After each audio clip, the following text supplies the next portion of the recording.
with Steve Young in that whole situation, it seemed like when I read your book, it seemed kind of like maybe you guys had a unique relationship, right? Because you weren't the head coach, but you probably could empathize with him.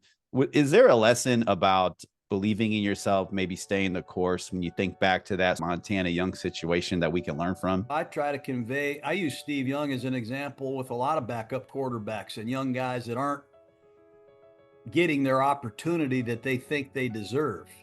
You know, Joe Theismann and Steve Young have gold jackets, and they never really became full-time starters until they were 30. And the last thing Steve Young needed to hear from me was, hey, just be patient. Hey, you're going to get your shot, Steve. Bullshit. I want to play right now. You know, these are the alpha competitors that you have in this world.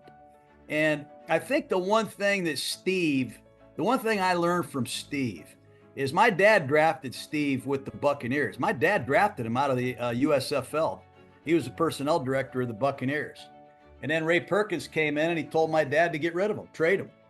And because my dad knew John McVay, he traded him to the 49ers. But Steve was not good in Tampa. The system was bad.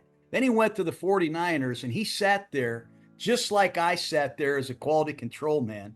And he watched Joe Montana just kicking the shit out of everybody.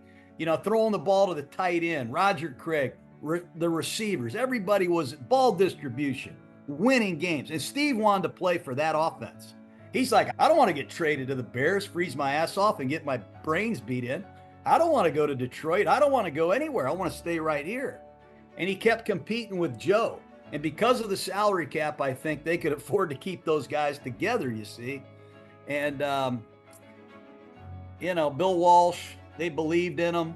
The 49ers saw an upside, a huge upside in him. They reinvented his game. You know, he started winning in the pocket. He learned how to win in the pocket. And then when the pocket broke down, then he took off. He was just taking off in Tampa.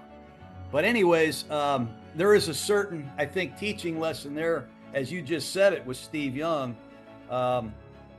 Sometimes be careful what you ask for. Have some patience, you know, and keep developing your skill and be ready when opportunity knocks. And that's what Steve Young did.